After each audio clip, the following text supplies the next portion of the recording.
السلام عليكم ورحمة الله وبركاته. كبجمتو تفي هردفتوتا داوتو تكينيا كم نجاجرتو فيا قبضو نجح قالت إيسا الحمد لله كونيجا كورتو فاجرتن مامي يوكم بورتا أوراتو بيدا هنقدو متن فانا ترانا بيراكيا محمد أوراتو بيرا gara borata أوراتو بيتي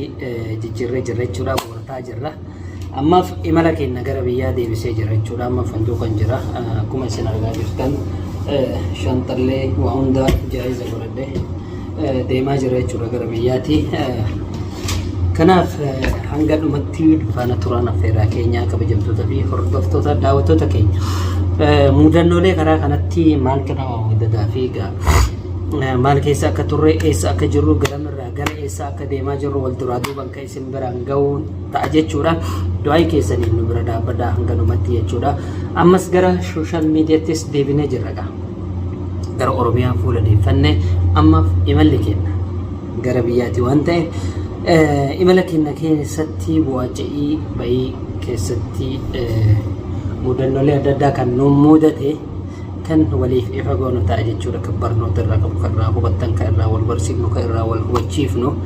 kanaaf hanga dhumatti nu faana turaan affeerraa keenya ani qopheesse kan isinii dhiyeesse murteessaa yookaan murtii Muhammadii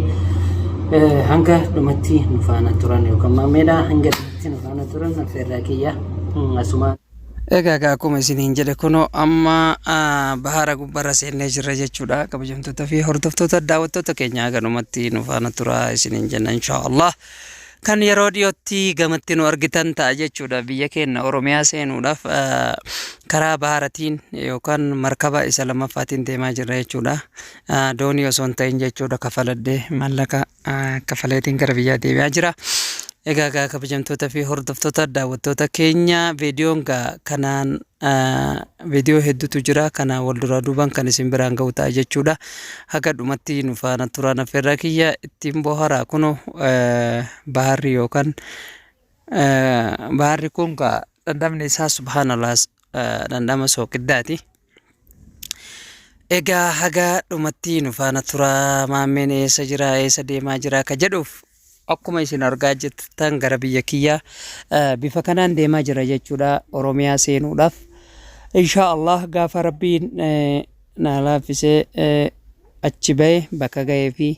eessa akka ga'e wal duraa duubaan viidiyoon kiyya kan isin bira ga'u ta'a jechuudha yamanii nagatti jenneeni jirra warrootni argitanii yeroo hedduu gara biyyaa deebii maammee hingaa si ga'ee jira naan jettanis galatoomaa ulfaadhaa hono akkuma isin argaa jirtan anis gara biyyaa deebi'eetiin jira gara biyya kiyya gara oromiyaa deebi'ee jira jechuudha kabajamtootaaf daawwattoota kiyya yaada keessan koomentii jalatti naa gumaachaa warroonni immoo akkasumas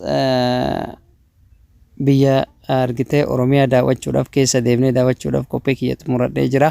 yoo rabbi irraa taate jechuudha gaafa gama baanee jenne oromiyaa hunda keessa deemnee kan laallu ta'a biyyoota daawwattoota kiyyaa biyya isin itti dhalattan hunda daawwachuudhaaf qophiidha isin daawwachuufis illee qophiidha oromiyaa maal akka fakkaattu gaafa gama baanee kan isin argisiifnu ta'a jechuudha kama beeytan addunyaatti mul'ifne jechuudha waan qabnurra kanaaf haga dhumatti nu faana turaa isiniin jenna kun amma kana bira jiru kun yamaniidha biyya teenya dalaguu deema kana fakkaata kanaaf haga dhumatti nu faana tura amma kun bahararraa buunee wacaalee irraa ol garagallee jira jechuudha gara oromiyaa deemaa jirra oromiyaa seennee oromiyaa keessa akkatti bashannanaa jira jechuudha amma gara hadaamaa deemaa jira haga dhumatti na faana tura eessarraa eessa akka deemu jechuudha egaa kabajamtoota fi hordoftoota daawwattoota kiyya baharallee nagaan as ba'ee jira kunoo oromiyaa keessa deemaa jirra haga silaa bakka deemuu fi iddoo deemu hin geenye jechuudha inshaallah bismillah yoo rabbi taate nagayaan kan jechuudha kun oromiyaadha dachee oromiyaati akkuma isin argaa jirtan jechuudha oromiyaa keessa deemaa jirra gaafa bakka ga'ee fi iddoo ga'ee kan wal duraa duubaan isin biraan ga'u ta'a isiniin jedhaan faana turaa gadhuma maal jechuu barbaade